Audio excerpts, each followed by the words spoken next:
उपसभापति महोदय और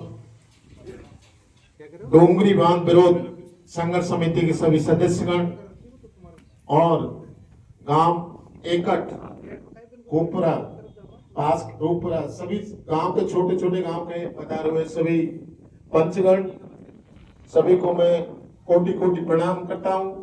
राम राम सर। मेरा निवेदन यह है कि आप अपने आप में कमजोर हो। आपकी सोच कितनी कमजोर है। अपन को 1 साल हो गए संघर्ष करते करते। जब 1 साल संघर्ष करते करते अपन ने 20 या 15 तो महापंचायत की, क्या उनमें 50 से लाख आदमी इकट्ठे नहीं हुए? आप ऐसे कैसे सोच लेते हैं कि हम कमजोर है? अपनी सोच कमजोर है। उस कमजोरी के कारण अपन को कामयाबी नहीं मिलेगी। आपको गांव गांव ढाणी ढाणी में ऐसी सोच बदलनी है कि ये लड़ाई सर्व समाज की है, ये किसान की है, ये धरती पुत्र की है। जब ये धरती में रहेगी तो धरती पुत्र क्या खाएगा, हमारा परिवार क्या खाएगा, ये संसार कैसे चलेगा, ये सोच रखो। आप राजनीति मत करो, फलाना मंत्री आ जाएगा, फलाना संतरी आ जाएगा। अरे मंत्री भी तो हम में से ही बनता है। अपनी सोच पक्की रखो। तो मेरा तो निवेदन ये है कि सभी संघर्ष समिति के सदस्यों को मैं धन्यवाद देना चाहता हूं जो अपना संघर्ष कर रहे हैं, लड़ाई लड़ रहे हैं और दिल्ली और राजस्थान की सरकार तक अपनी आवाज पहुंचा रहे हैं। ये कोई छोटा मोटा काम नहीं है। हम जो कर रहे हैं, जो सब कुछ सही कर रहे हैं, लेकिन हमारे मार्गदर्शन में ऐसी कमियां कि नेता के चमचे हैं और वे चमचागिरी करके और हमें बिखराव करते हैं, हमको कमजोर करते हैं।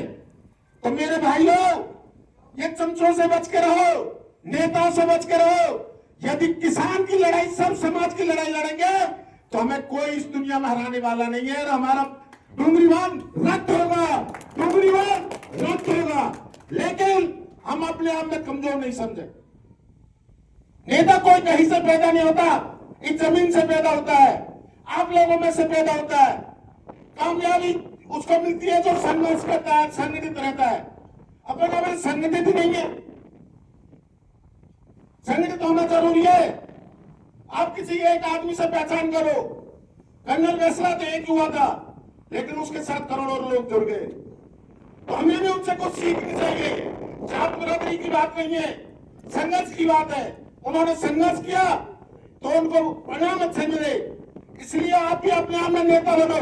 सब नेता है हमारे लिए, तो सारे किसान नेता है। जब तक हमारा लक्ष्य पूरा नहीं होगा, जब तक हम कुछ नहीं है। और हमारे लिए वो नेता ही किसी काम के नहीं है।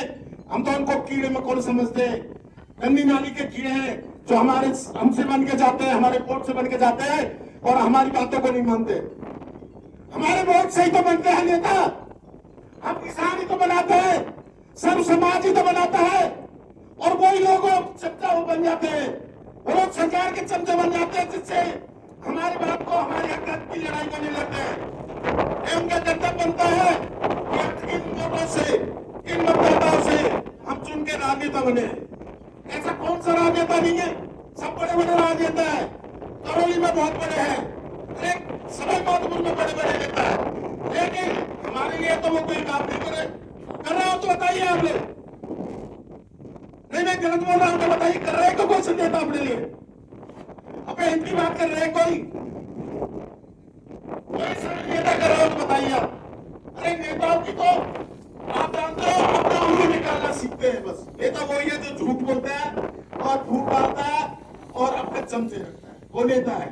अरे अपन को तो अपने भविष्य की देखनी है। जब इस धरती पुत्र किसान ही नहीं रहेगा तो दुनिया कैसे जिएगी, संसार कैसे चलेगा? सृष्टि खत्म हो जाएगी, पल्ला हो जाएगी। मैं कहना चाहता हूं, आप सोच रहे हो हमें नुकसान नहीं, ये छोटी मोटी योजना नहीं है। दिल्ली से बॉम्बे जो हाईवे बना है, एक लाइन, इसके दोनों साइड में रिको है। इसमें डालमिया, टाटा, अडानी, अंबानी, इन लोगों ने पूरी खरीद लिया। आपने देखा होगा जितनी हमारी जमीन थी, भाई गांव की किसान की खेती हमारी है, जल जमीन जंगल हमारा है, उन सबको सरकार ने अपने अधिकार में कन्वर्ट कर लिया है, जिसको एक साधारण रिको एरिया कहते हैं। सब लोग जानते हैं पढ़े लिखे। अब उस रिको को चमकाने के लिए, उस पर्यटन को चमकाने के लिए हमारे ये 76 गांव, 150-200 गांव को स्वाह करना चाहते हैं। या लबालब पानी रहेगा, अपन की इस फ्रेमिंग को हटा देगा, कुछ नहीं होगा। दिल्ली से लेकर बॉम्बे तक जितना भी हाईवे दोनों साइड में रिको है, और ऐसे पर्यटक बनेंगे। आपने देखो ना कितना डेवलपमेंट हो रहा है, देखा है एक्टिव लाइन दोनों साइड में, देखा है। 30 रुपए का खाना 300 रुपए मिलता है। तो एक विदेशी पर्यटक आ गए एक तरह से, एक अपन तो उस भोजन को नहीं खा सकते, एक गांव का किसान को नहीं खा सकता। तो आप विदेश नीति चाहते हो, अपने परिवार को नष्ट करना चाहते हो, किसानों को बर्बाद करना चाहते हो। तो हमको तो हमारे किसानों की हक और सर्व समाज की लड़ाई लड़नी है। किसी भी समाज को नहीं फूटना है। गांव गांव ढाणी ढाणी में जाकर अलग जगाना है कि भैया ये अपन की अंतिम लड़ाई है और मर मिटना है, ये हमारा विनाश है, ये डूंगरीवान नहीं है, हमारा विनाश है। इस चीज को समझ के गांव गांव ढाणी ढाणी में जितने भी अपन कहीं भी कोई मीटिंग रखते हैं, जनरल मीटिंग, वो गांव में रखनी चाहिए। अगर अपन लोकल गांव में रखेंगे तो वहां के लोकल अपनी माता बहनें भी आएगी, वो भी कुछ सुनेगी। भाई सबको आवाज को पहुंचाना भी तो अपना कर्तव्य बनता है। और गांव के 150 आदमी इकट्ठे होंगे, फिर वो वही कमेटी बना देंगे और उनसे अपन अनुरोध करेंगे कि भाई तुम गांव का एक अलग से कलेक्शन क्लब बनाओ और तुम्हारी जिम्मेदारी है, आप ये अध्यक्ष रहोगे, आप हिस्सा लो। तो अपन गांव को जिम्मेदारी दें।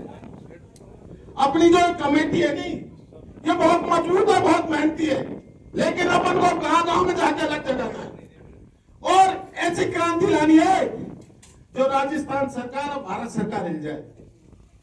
जब अपन की जीत होगी, अपन धीरे धीरे रहेंगे और एक दिन एक अपन तो पहुंचेंगे नहीं मंजिल पे और दूसरे पहुंचेंगे। तो इसलिए मेरा यह है कि आप लोग ज्यादा से ज्यादा ये बिल्कुल मत सोचो कि हम कमजोर हैं। कमजोर नहीं हो, आप बहुत मजबूत हो, किसान के बेटे हो। इस देश को दो चीज चला रही है, एक तो देश की सेना और किसान। ये दोनों चीज नहीं रहेगी तो पूरी सृष्टि प्रलय हो जाएगी, मैं पक्का बताने जा रहा हूं। तो फिर ये तो जल्दी हो जाएगा, जो अपन क्या करेंगे बताओ। तो इसको बचाने के लिए आप गांव गांव ढाणी ढाणी संघर्ष करो और समितियां बनाओ, ईमानदार समिति बनाओ और हर एक को जिम्मेदारी दो। भाई ऐसे हर गांव से 10 या 20 आदमी चाहिए जो त्यागी हो, जो हमारे इस लड़ाई में मुहिम में लड़ सके। और उन 20-20 आदमियों को फिर गांव की जिम्मेदारी दो कि भैया कितनी तो अपन को जो जरूरत पड़े आप महिला तैयार कर लोगे लड़ने के लिए, कितने पुरुष तैयार कर लोगे। ऐसी एक समिति बनाओ हर गांव में जाकर। और जब अपन ये चीज की तैयार कर लेंगे, और मेरा तो एक निवेदन और है, जैसे अभी भाई साहब ने 31 तारीख को महापंचायत की, इसी तरह हर महीने में एक महापंचायत भी हो। छोटी छोटी तो अपन करी है, ये तो है ही अपना रूटीन है, लेकिन एक हर महीने में एक महापंचायत भी रखो जो ऊपर तक आवाज जाए।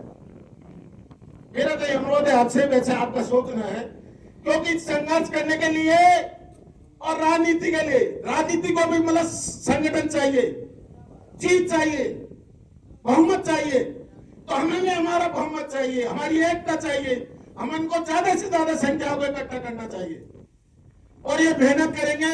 आपने सुना होगा, एक छोटा सा उदाहरण दे रहा हूं मैं, कि अभी जोड़ली में सबसे बड़ी पंचायत हुई और जिसमें बड़े बड़े नेताओं को निमंत्रण देते, एक नेता आ गया, 50% लोग तो दर्शन करने आते हैं नेताओं के, अपनी बीमारी को नहीं देखते, दूसरे को देखने आते हैं कि हम किस चीज से पीड़ित हैं। तो मत कितने आदमी इकट्ठे हो गए, आपस में 2-4 नेता आ गए, वो तो उसका गाना गाने लग गया, वो उसका गाना गाने लग गया, आपस में धक्का मुक्की होगी, सारे समाज को मतलब बदनामी करनी, हमारी जितनी मेहनत है उसकी बदनामी होगी। तो आप बताओ, ये नेता को बुलाओ, नेता बुलाओ तो लड़ाई कराएंगे, अपन को फूट डालेंगे, अपन को एकता नहीं होने देंगे, अपना काम नहीं बनने देंगे। दूसरा नेता कहेगा मेरे राज्य में काम होना चाहिए, मेरे को भी शेरे उठना चाहिए, शेरा बांधना चाहते हैं नेताओं का तो ये काम है। लेकिन हमारे नेतृत्व को आम पब्लिक इस हमारे 76 गांव, अरे ये 232 गांव, पूरे गुड़गांव से लेकर अपने माधोपुर पौली तक चले जाओ, इधर खंडार तक चले जाओ, सबका हम एक है। हमारी मांग है किसान की एकता और सब समाज, किसी भी समाज की बुराई नहीं करोगे, मैं आपसे अनुरोध करना चाहता हूं, क्योंकि हमें सर्व समाज है किसान, 3600 कौम के किसान जाति है, कोई जाति विशेष नहीं होती है किसानों की। तो मेरा अनुरोध है किसी भी जाति को गाली नहीं दोगे, किसी भी जाति की बुराई नहीं करेंगे। अपन को तो अपना लक्ष्य अर्जुन की तरह मछली रखना है, अपन को तो डोंगरी बांध रख करो। ये चीज अपन को इस वक्त सरकार आदेश कर देगी जब अपन को सफलता मिलेगी। इसके लिए अपन को उग्र आंदोलन भी करना पड़ेगा।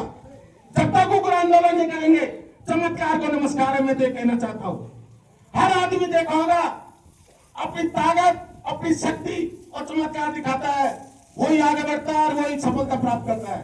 तो आप लोग तो इतने किसान हो, इतने गांव हो, आप सब अपनी चमत्कारी दिखाइए, एकता दिखाइए और एक बड़ा उग्र आंदोलन करिए, जिससे भारत सरकार के पास आवाज पहुंचाए कि ये जो ERCP का जो डोंगरी बांध है निरस्त होना चाहिए, ये करोड़ों आदमी मर जाएंगे। ऐसे आवाज पहुंचेगी तभी हमें सफलता मिलेगी। जय हिंद, जय भारत।